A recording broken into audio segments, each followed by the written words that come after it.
Welcome to Across the Gun Counter, guys. I'm your host, Joe Riva, joined by my co-host, Tyler Weaver. All right, guys, this week we are here with another awesome topic here for you. And this topic kind of came about because I actually got to the range recently and actually kind of had a lot of fun, actually, just shooting the AK and a couple other guns and kind of had a jam. And I kind of should have listened to the video on the episode, I should say, on getting ready for the range, because I kind of forgot to bring a cleaning rod, and my AR kind of jammed with some steel case. 2 rounds of steel case and an AR, and it jammed. Imagine that. Yeah, so score 1 for the AK. So if you guys saw a post about that recently, yeah, that's what that was about. Yeah, 2 rounds of steel case. Don't even know how I ended up with the steel case ammunition, to be honest with you, for the 223. And I figured, I got 2 rounds of it. Let's shoot it off in the AR. Second round jammed, and of course, no one had a cleaning rod, nothing to pull the round out. Yeah. If you had an AK, it has a cleaning rod underneath it, right? Yeah, that does too. But the AK one wasn't long. No, well, anyways, see again, AK, score a couple points for the AK. AK all day. Exactly, is kind of what I'm getting at. Jokes aside, it was a absolute blast to get out to the range and just good weather. We kind of have that coming back in the area. So Tyler and I kind of talked and said, hey, let's talk about some guns we just really enjoy shooting. Tyler, what was to start? When we talked about guns we enjoy shooting, we both kind of actually had a little bit of slight different approach to this, wouldn't you say? Yeah, absolutely. For me, especially when you look into my safe, it's very diverse, and it kind of stems from me wanting to have a different gun for each style of shooting, if that makes sense. So, like, one of the guns I enjoy shooting the most is probably going to be my Fab Arm over-under shotgun, because one of the types of shooting I enjoy is going out and shooting sporting clays, and that's an excellent gun for it. See, so that's cool. Now you looked at different styles, where I just kind of went down and just thought of a list of actual guns and, and guns that we enjoy shooting. But for your different styles, you said you really enjoy going out doing clay shooting and trap shooting and all that stuff, Tyler. Whereas that's something I've never actually gotten into, and I think we've discussed that in the past here on the channel. That we'll have to get you out sometime. We absolutely need to, and especially with the weather getting nicer out right now out here, it's an absolute must. So we got to take a weekend and go out and do that. Yep, absolutely. And then maybe I'll add another gun to my list of guns I enjoy shooting. You're gonna end up doing that, I'm telling you. Because for me, the first time I went out, I just took a pump action 12 gauge. I forget what it even was, and yeah, it's fun, but it doesn't have the same feel. With sporting clays, you see a lot of double barrels. Side by sides, over, under, you name it. But typically you'll see double barrels. Sometimes you'll see semi-autos. A lot of people take those out nowadays. But with a staged shooting, I guess you would call it, it's tough because sometimes you're ejecting shells out of reach. So then you feel like you're littering. So it's one of those things. Once I was in the market for an over-under shotgun, I happened to find that on a used rack. Just by chance, by like skimming the used rack of all the different woods. And that one stood out because it was English walnut, which is very distinct. So I'm like, ooh, what's that? Then I picked it up. I noticed it had a palm swell to the checkering. It did have a little bit of cast to it, which fit me nice. Nice long barrels. I forget exactly what they are. And I think it's running, it might be full choke on both, if not full and modified. I forget. It's been a while. But really nice gun. It's actually more of like a trap gun. Okay. Than sporting clays setup, but very, very fun to take out shooting sporting clays with. Have you shot that recently? It was last summer. Yeah, last summer I took it out. And that's one of those guns you take it out, you shoot 100 rounds, and you don't even feel it. I've done a little bit of work to it. I put a mercury recoil reducer in the stock, did a recoil pad, so it's just very enjoyable gun to shoot. Nice, man. I'm happy you get to actually take that out and enjoy it. See, shotgun shooting for me was a little bit different. I had a double barrel that my dad had actually had, so that was just buckshot and slugs, and that was just really not the most pleasant thing to shoot. So it was a little turned away from shotgun. So I'm definitely probably had a plastic recoil or a plastic butt plate on it. I believe it did. It was plastic. They're not fun. Oh no, absolutely not. So I'm definitely interested to kind of hopefully try that shotgun of yours or some other thing out, and try some clay shooting. Yeah, absolutely. So what's first on your list? So first on my list is the one I always, when I thought about this list of guns I enjoy shooting, it first popped up to me is what's like the gun I always bring with me to the range. And Yep. Yep. recently, the one that always follows me to the range is it's one that, sits in your heart in the same place is one of my AKs, and that's my Yukino Uh-huh. M70. Well, I should say my Zastava M70. And, before recording this, I actually went and did a little bit of research on other people's opinions on Zastava M70s, and I was a little Take surprised it to back. yeah, I really was to hear some kind of reactions all over the internet. It's like people like saying fanboys of these, and then well, I mean, like anything, you kind of have diverse and crowds of groups and hates on this and hates on that. But I'll tell you, from my experience with my Zastava M70, I absolutely love it, and every single person who puts that in their hands and they shoot it, they absolutely love it. So that's probably one of my favorite guns to bring out to the range and shoot. It's just Mhm. nice, it's comfortable, it's also extremely cheap to shoot. Yes, that's the big thing. That's a big thing. That's a big factor when it comes to a gun that you enjoy shooting is, can you actually feed that rifle? Can you feed that pistol? Because Yep. any AK, that's the nice thing is I got a ton of mags they work in any gun, and the ammunition is all the same. So 7.62 here, 7.62 in that one. They all run. It's still relatively affordable, and I think for the time being, it will be readily available and affordable.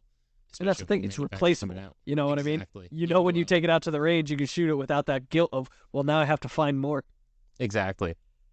So it's not like shooting some other guns, which we'll talk about later on in the list, where the ammunition is a little bit more expensive, and as much as I enjoy shooting them, I don't get to shoot them as much. But with this Zastava, the M70 in particular, I just find it a very nice handling AK. It's very accurate for the AK. Everyone always has this lore that AKs aren't accurate and they're inaccurate guns. And, if you're going off old, lore and looking at insurgencies of guys who never took care of their rifles, yeah, the AK might not have been as accurate. Absolutely not, especially if it's been an AK where the bore's been shot out after being in a cave for 30 years.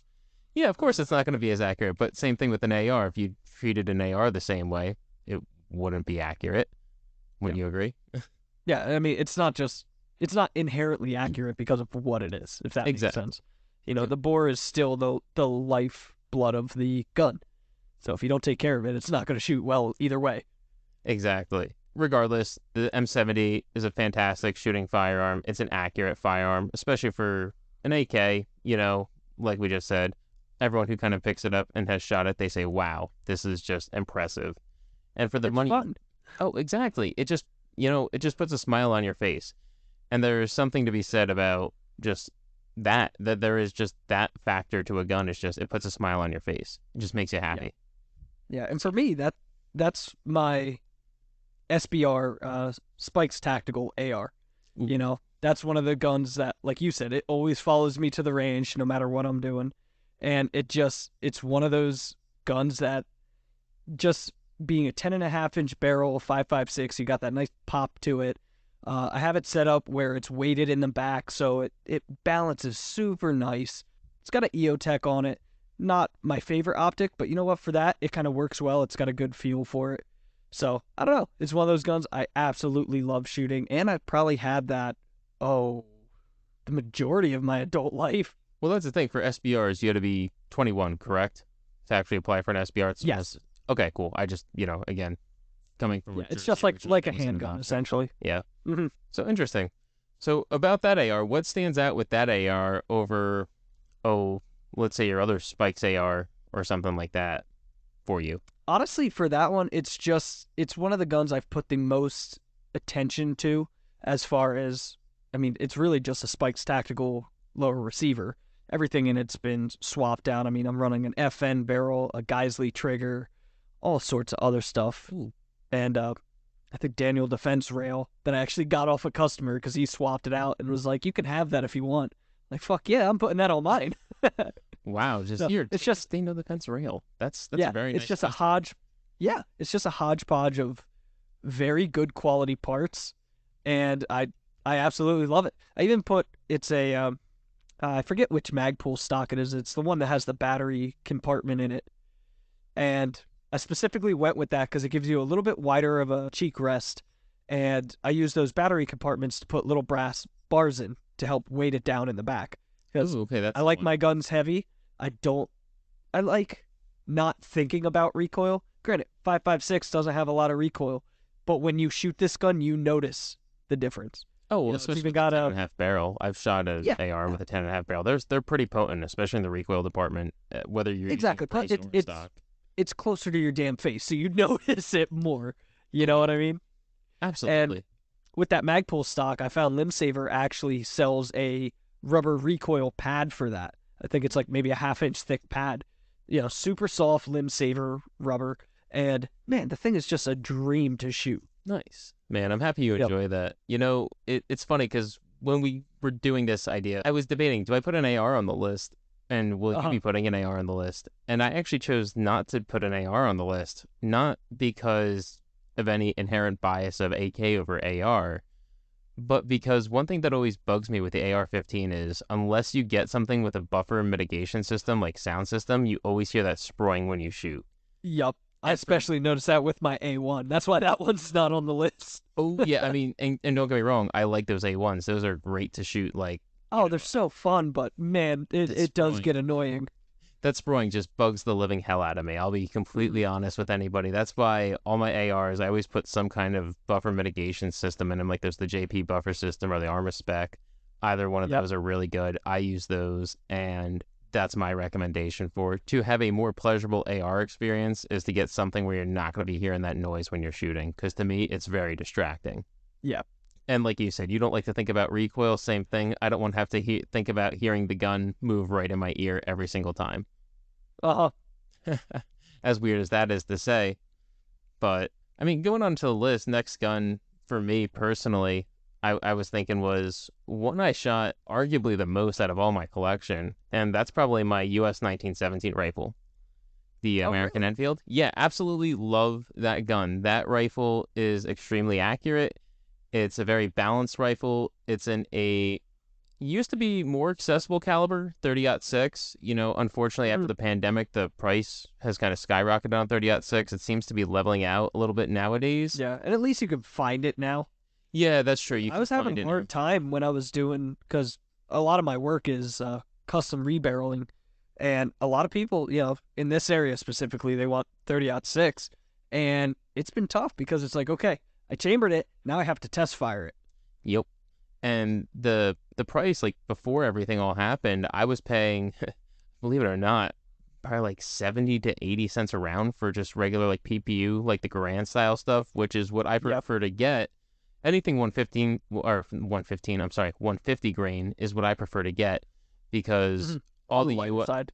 yeah, well, that's what all the US rifles were spec'd for basically. You see, sometimes Mhm. they were, if I recall correctly, there was the armor piercing loads, which were 165 grain or some things that in that nature. But the I ammo couldn't even Garand, tell you off the top of my head. yeah, and again, I'm not an expert in that, so I'm not going to get into it. But that's why you have systems like the adjustable gas plugs for Garands because they weren't meant to run the heavier stuff. They were meant to shoot the 150 grain. Yep. So I just figured that's what the U.S. Army intended. That's what I'm going to standardize on all my 30-06. So all my 30-06 is basically ammo for Garands. It'll run in a Garand, it'll run in a Springfield, it'll run a US 1917. Yeah, exactly. And now the reason I personally prefer something like the US 1917 over, say, the US Springfield or the Garand, and I'm not trying to bash either one, I love both of them, but the US 1917 for me, it's just the weight behind it, the accuracy. You don't have that with the Springfield or the Garand. The Garand Because the is, 1917 does have like a beefy receiver. yes, they're a beefy receiver. They have a lot of weight with the stock and the width up front and stuff like that. Mhm. So it to me, it's a very good balance for shooting. I personally prefer it. Personally, if you were to offer me one of those in combat, I'd probably take that over a 1903. Just having that extra weight, I feel, gives you a more accurate shot versus the Yeah. 1903, where I've shot the 1903 quite a bit as well, and I like the 1903, but I Mhm. feel it's a little bit lighter, so therefore it's a little bit, I don't want to say less manageable, but it's easier to make a more accurate shot with the 1917, at least from a marksmanship perspective. Whether it Yeah, is and for even just combat or not is perceived debatable, but recoil. You yes, know, perceived recoil. Sometimes that'll get in your head. absolutely. And like I said, comparing the 1917 to the 1903, I'll take the 1917. For actual military purposes, I would take the M1 Garand over both, absolutely any day of the week for obvious reasons, semi-automatic. Mhm. But that being said, I probably have more brass, 30-06 brass, than I can think of, because again, I used to shoot that rifle more than anything. That and the 1903, I used to shoot side by side. My one buddy and I always used to just bring 30-06 out. That and Mosin's. But Yeah, I mean, because the ammo for Mosin's was cheap, but we really enjoyed shooting the 1917s in the Springfield. So you'd probably bring like 3-to-1 ammo ratio, because again, it was still more expensive to shoot than the Mosin's, but you really enjoyed shooting those 1917s, and I'd always take more time shooting that than I would a Mosin. absolutely. And that brings me to next on my list. Well, Mm-hmm. we want to talk about crying after we're shooting ammo. My 338 Lapua. Yes, I remember you. We were talking about ammo for that recently. Yeah, I don't take that out as much as I would like, just because it's like what, $5-6 a shot. I mean, you Yeah, can get like the herders, the cheaper stuff, but still, if you're taking out something like that, you want to have good ammo to actually see what how the rifle performs. You know what I mean? So yeah, Oh, cheap absolutely. stuff's fun to hand to your friend if they just want to shoot a 338 Lapua, but when you're actually trying to like dial the rifle in and see how it does, why are you wasting your time? Exactly. You wouldn't put cheap gas in, like a high-end car or something like that. So why are you going to put cheap ammo through a high-end gun? Exactly. Now here's my thing. I can kind of justify it because it is a Savage 110. Okay. So it is on the lower end It's more spectrum, affordable. but it's a more affordable one. Yeah, I But wouldn't as a call gunsmith, Savage one cheap. day I'll rebarrel it, do everything up nicely. But Mhm.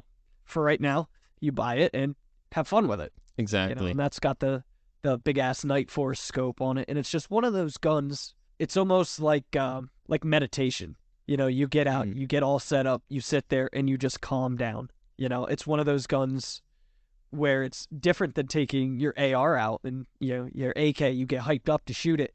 This is one of those guns you sit on the bench, you breathe, you take your time, and it really relaxes you more than anything. And then you get the shit smacked out of you.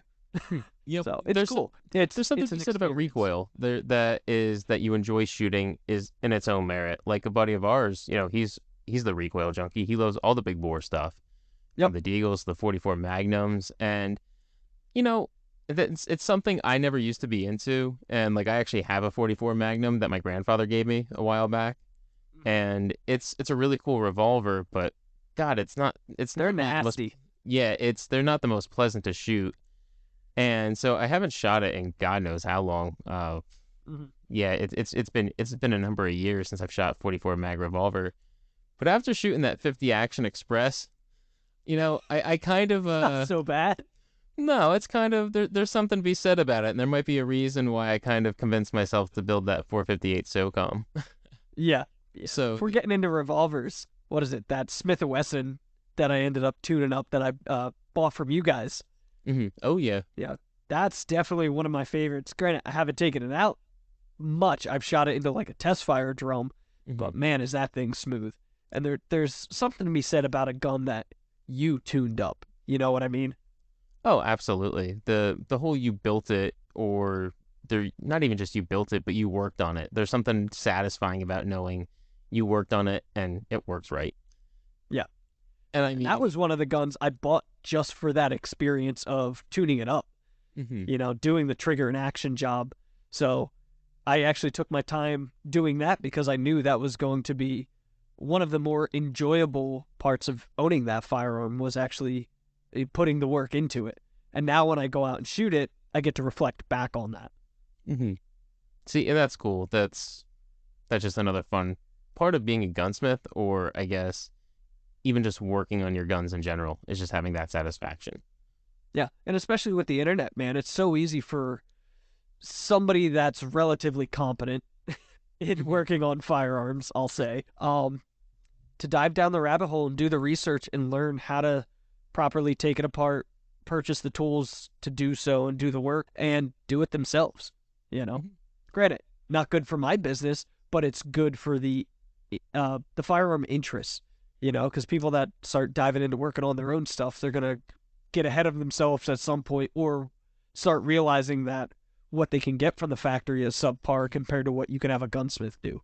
See, I might actually argue though that people seeing that might actually be beneficial for your business because once they see the cost of some of the machinery and they see the Oh cost yeah. of some of the, I'm going to use myself as the perfect example here. Was I had a couple kits I took on way more than I could handle. I had a couple companies do a couple of the modifications for me, like on the DP.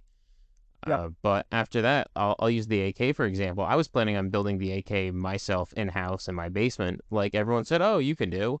And I got the Mhm. AK jaw rivets and I did them, and I think they came out pretty decently enough. And there was one that needed a little bit of adjusting that Tyler helped me out with. But I had actually ended up reaching out to Tyler because I had actually looked at all the tools, and I said, Tyler, this is gonna be way too cost prohibitive for me with the tools. You think you can help me out? And you were like, actually, I'm gonna be doing a round of AK soon, so that's perfect timing. Yep. And so that actually, you and I were able to talk and you helped me through building the AK and stuff. But I'm pretty sure some of your customers who bought some of those kits, I have to imagine they said, I'm going to build this AK. I'm going to do it myself. And a couple of them had to be like, yeah, no, the press alone is going to set you back how much? A couple, Yeah, several I think they're hundred like 200. Yeah, they're like $200 just for the at press. least. But then you need all the AK tooling and okay, what happens when you get like an oddball what do I want to say? Like an oddball trunnion or something like that. Like a Yugo kit Yes. or a Like a U kit, stuff that doesn't fit nicely in your typical AK building stuff. what do you do? Especially like the Hungarian ones, whatever the hell it is, where they press the fucking front sight all the way up to the gas block. Oh, was that the AMD Six 65s? I believe it was. 65s? I think it's the Yeah, 65s. yeah, they have I like the think I actually wider have stock. one in the shop I'm working on now. That's cool. Uh, yeah, I think that's part of this this semester's parts kit builds. But yeah, stuff like that. Okay, you press it on a little too far or whatever. Now you got to back it off. Well, how do you squeeze in there? hmm Stuff like that. So I think that's again something that can be said on both sides is there's a lot of kits out there that people just do not know how to build or they think they have the skills to build them and they just don't. So that's when they call guys like you and then, they pay you and you build them and then they get a quality firearm. But I think Yep. some build services people do have to be aware who you're paying to build your guns. I'm not saying This some is true. guys I'm not saying some guys on forums aren't competent or anything like that, but Mhm. just know who you're getting stuff from. And, make sure the other thing is too, I really have to stress is be patient and be willing to wait because perfection, Rome was not built in a day. So if you want a good firearm, you don't want a good firearm, you want a great firearm. You want a firearm that's going to work and you want it that's going to work right when it needs to. So don't be bugging your builder every which way. It's one thing if they say, hey, it's going to be 10 weeks lead time. If you don't hear anything after a couple weeks, then maybe say something after 10, 12 weeks, but don't be on their case Mhm. with it. You're not the only build, I'm sure. There's other guys too. And I've seen the build process firsthand. Sometimes where the people will tell you an AK, it can be done in, let's say, 6 hours. Yeah, it can be done in that time frame, but some AKs may require a little more fitting. So Yeah, just food and for not thought. just Be that. patient. It's cost inhibitive for a professional builder to just build one gun complete from start to finish. You have to do it in batches to make money, hmm or the setup Exactly. time's really what's going to kill you. And that's And that's why. one of the things. Like some people have asked me, well, why's my cost for building AKs where it is? I don't want to say so high, but why is it where it is relative to like people that's all they do? These really well-known shops that build AKs, and it's one of the things. It's like, yes, I don't specialize in building AKs, but you're not paying for that necessarily as much as you're paying for my overall experience. Yes, you can bring me an AK. Next week, if you decide you want a precision rifle built, you can bring me that. The Yep. following week, if you decide you want a revolver tuned up, you can bring me that. It's the vastness of knowledge. I was gonna say you're not just a AK builder per se. You Yeah. are And that's why I don't a take on gunsmith. a shit ton of AKs. Yeah, because I don't want to be known as an AK builder. Well, and then I mean I'll build really nice AKs, but I'll also build really nice precision rifles. exactly. I mean, hell, you build really nice light machine guns too. I'll be honest. I mean, Absolutely. but I think before we get too far off on topics, I could say guns we enjoy shooting. I would really enjoy shooting that MG42 of yours. Just saying. Yeah, yeah. But next on the list, one of the things you mentioned was you really enjoyed shooting your revolver. that another one that I really enjoy shooting in myself is I really haven't included a handgun per se. And going into this, I really was having trouble picking one handgun for my collection because there's a number that like I just picked up one recently and I love it so far. I don't want to say anything about it till after I shoot it a little bit more. But Yeah, I know which one you're talking about. yep. Oh yeah, and you like it too because you tried it and you were like, wow. So we may actually have a gun review coming up soon, like a more modern gun review, which Mhm. because I'm very impressed. We with weren't this sure so about far. doing it first, but this Yeah, one might but warrant it. yeah, this one actually I think is gonna warrant it, and so far, yeah. But I digress. So the handgun in my collection that I really enjoy shooting myself is my Colt Diamondback, and I'm not the biggest revolver Ooh, guy. good choice. Yeah, I knew you were gonna like that. And the reason I enjoy shooting that Colt Diamondback so much was first off, it was my grandfather's. So I have the family heritage with it.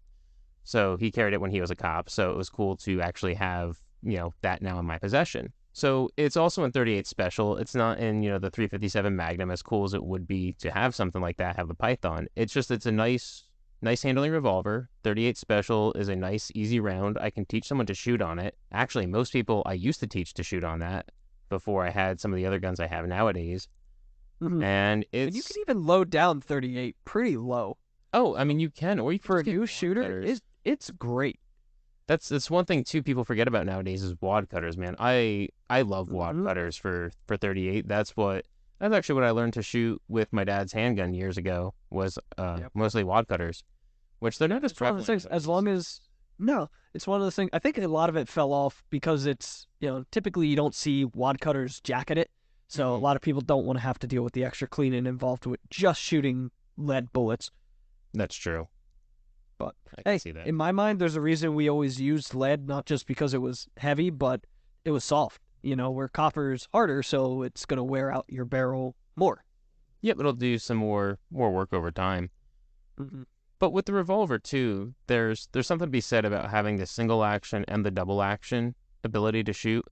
It's cool that you can actually, if you want to take your time and shoot each shot, you go cock the hammer back, sit on target, control your shot. I mean, not saying you can't do that with double action, but it's nice to have that option to have a more relaxed shoot or shot, I should Yeah, say, versus double action, where there's a little bit more you have to think about when making your shot versus single especially when it action. comes to a revolver. Mm-hmm. You have a lot longer of an engaged trigger pull. So what I mean by an engaged trigger pull, you have some of those guns where you have where the trigger sits in its natural state. You have a lot of free play before it actually starts mechanically moving things on the inside. Whereas a revolver, where that trigger stops, that's it. As soon as you start moving it, it's moving things internally. So again, the revolver with that, whether it be that one or anyone, revolvers just they're just fun, and I think people overlook them. Yeah, And absolutely. out of all the handguns there are to shoot, make sure you do get a revolver in your collection at some point. I think that's almost a must. Hmm.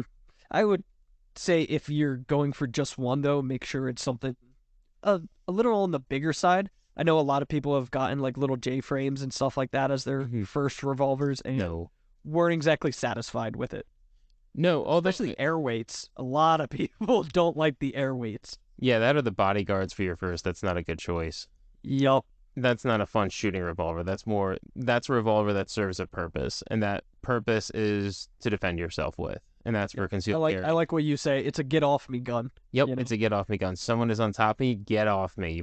Do whatever you can to get it off them, and especially with a revolver, just jam it in there. I'm not a lawyer, so please don't take any of this as legal advice. Exactly. Good job, Joey. I mean, but Ooh, let us. ooh, I just had a thought. Yeah. This is newly added to my list right now. Uh-huh.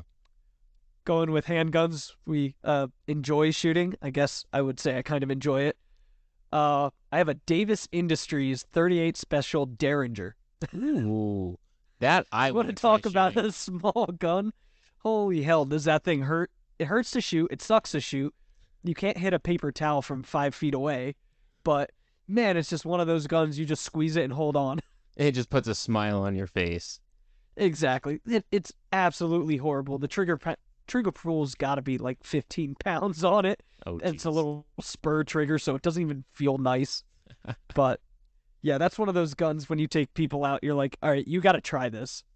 Man, You're gonna hate it, but you got to try it. You know what? I think next time I swing by, I'm gonna have to fire that in the drum just for Yeah, we can shoot just that in a test fire. just for giggles because I think that's gonna be Yep. fun. But I think wrapping up here, Tyler. What would be the last gun you would say you would think you'd really enjoy shooting? Oh man, the last gun I would say I really enjoy shooting is my Bren, the Bren Brent. Mark One that I built. Oh, Yup. I want to Yeah. shoot that so bad. I was gonna say, you know why? Oh, Because it took me how many goddamn years to finish building it. see, and that. Like I said, that's something satisfying in its own right. But Yep, exactly. It sat around for years. I mean, I started building it when I was out at gunsmith school, just doing little modifications to the parts kit for grades. And it was a torch cut kit. This was my first like actual rewelding the receiver for myself mhm. and doing all the semi-auto conversions to it. And it got to a point where I hit a snag where nobody on the internet was either selling semi-auto strikers, like the kits for them anymore. Nobody had any specs for the springs. So not only could I made one, but now I was on my own with finding the correct spring. And then finally, just one day, I was like, you know what? I'm going to check again. It's been a few years at this point. I wonder if somebody's selling them now or whatever. And I popped on what was it, Weapons Guild, Mm-hmm. the Great forum? site. Yup, absolutely. And somebody on there actually put up like nice CAD drawings of it, how they manufactured their striker block. So I ended up throwing out my original one I made his, and ordered. I mean, it was great. He had like the McMaster-Carr part numbers of the exact springs, the exact steel rods that he used. So freaking ordered that stuff up, got up early. I think it was like 3 a.m. the one morning. Fucking went downstairs, started machining it all up, took it outside, and man, just the first time squeezing that off of the test fire drum, like, 5 or 6 years into building this gun, and just going, well, I hope it stays together, Yeah. you know? Because at this point, I was relatively new to TIG welding, but it looked like I got really good welds on it, so it was my first re-welded. You don't know until you squeeze that trigger, and man, Yep. I ran, 5, 6, 7, 10, rounds, and I'm Oh, like, yeah. man, this thing is just stupid fun. And then you just realize 303 British is so expensive right now. Yeah, exactly. Then it's like, all right, great, now we got to replace that. Yeah, so start reloading. Actually, that's Yep. why I saved some 303 British ammo before I sold my Enfield, was because you have a Bren, and I know I can shoot Exactly. through that. And you know what? It's a freaking trap because bread mags are only like $8 to $9. Oh, they But can then get you in the ammo trouble. is ridiculously expensive. Oh, yeah, and, that's actually something I think we should talk about really quickly here, is for our listeners who are not familiar with the Bren gun, we're talking about the World War II style British light machine gun, which is Yes. top-fed 30-round magazine, 303 British, awesome, Yep, quick change barrels. yeah, it's And just, mine is it's actually marked awesome. 1943 on it. Ooh, that's cool. Yeah, Yep. they're just cool guns, and something like that. There's something about shooting a piece of history too, whether it be from a parts kit or a semi-automatic build. Which my last one, which we'll get to in a second, is going to be along those lines as well. And it's just shooting history, and that's literally what it is. You're literally like, how often do you show up at the range and you see just nothing but ARs, AKs, or you see some hunting rifles or whatever? Fine. Normal Yeah. shit you can go to the gun store and pick up if you wanted it. Yeah, but how often do you see some guy just rolling up with a Bren gun or a DP-28, an MG-42, a BAR? I mean, come on. Exactly. There's just something about That's that. one of those guns you make friends with. Yeah, very, very quickly, and then they realize how much it costs to shoot, and they don't want to be your friend as much anymore. Exactly. It's like, hey, can I shoot that? Sure, here's 2. Yeah. No, What do you mean unfortunately- 2? Yeah, unfortunately, that's the days of it. It's not like it used to be. Like 303 British 8mm Mauser 7.62 Tokarev. It used to be much cheaper. Now, unfortunately, the price has gone up, and that's kind of why you see, actually, even in the machine gun market, you see a lot of these light machine guns going down in price because people can't feed them as much anymore. Yeah, plus a lot of them you really should be running like Milsurb ammo, stuff that's a little bit higher pressure than some of the commercial stuff you can pick up these days. And Yep. that stuff's getting hard to come by now. Exactly. So what's last on the list for you? Cool. So last on the list for me is one that I absolutely, every single time you shoot it, it's one of those guns that puts a smile on your face, and that's going to be the PPS 43. And Ooh, yep. yeah, the reason is even as a pistol in its legal configuration with the stock welded shut, you can hip fire it. You can put it up to your not shoulder. It's going to sound weird how to describe it. I'll take a picture of it maybe later on down the road of actually trying to shoot it from not the shoulder, but like kind of aiming it like almost like a bungee stance you would with an MP5. You can kind of shoot it like that. And no matter how you shoot it, it's just fun. It's just light recoiling, and it has a hot little cartridge. 7.62 Tokarev is a blast to shoot, and it just there's nothing more I can say that it just puts a smile on your face, and you can get it running fast. And exactly. It's one of those guns. There's not a lot going on with it. it's No frills. Nope, no frills, nothing crazy. It's literally just a piece of stamped sheet metal and then a bolt and the magazine, and that's just riding over and it's running. And It's like a Sten gun. It's one of those basically, things. It's like, I'm amazed this thing is actually a gun. pretty much, I mean, what is it but the Russian Sten gun?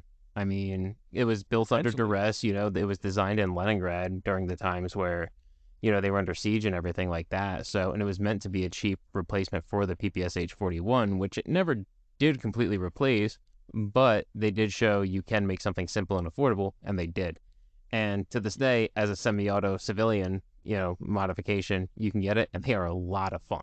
So I can't wait to SBR that thing and actually, get the stock undone and actually run it, because I think as is the pistol configuration, it's fantastic. It's so much fun to shoot. It's great to shoot. Every single person I've put it in their hands and they've shot it, they just turn around and say, can I shoot it some more? I go, Yep. yeah, you can. 7.62 toke's expensive, but yeah, I can't deny you that. I can't deny you that, because it's just a blast to shoot. And I think for me, it's a gun I bought that mine's actually blank adapted for reenacting. I brought it out once or twice, doing once a partisan, then once I brought it out as when I was doing my Finnish reenacting. And I know it's not the most appropriate for Finnish, but I was just trying to get a subgun and a little more firepower for, the group of, I was with. But anyways, that being said, it's a lot of fun. It's a fun gun to run. It's an absolute blast to shoot. I just wish the ammo was cheaper for it. It's not the worst gun in the world in terms of price-wise, but I just don't like running corrosive through it, because my buddy had one of the semi-auto ones, and it was I don't know what kind of 7.62 Tokarev it was. It was either Bulgarian or Albanian. And it was just hard primers, and this thing, the semi-auto mod, just did not like it. So it's because, again, they're converted to striker fire. They used to be open bolt guns. Now they're closed bolt, so it's a little bit different. They want to be open.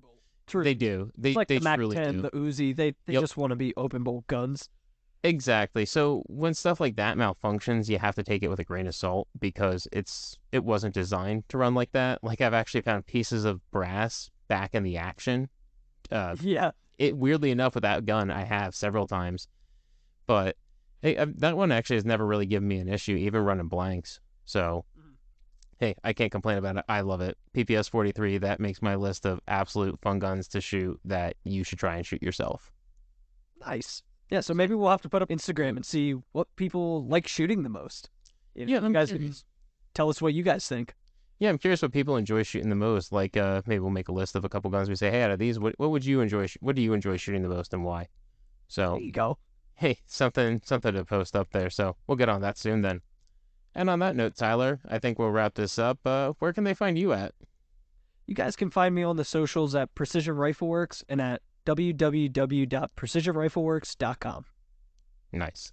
And guys, you can find myself over on Instagram at SightPicture762, as well YouTube at SightPicture762 as well.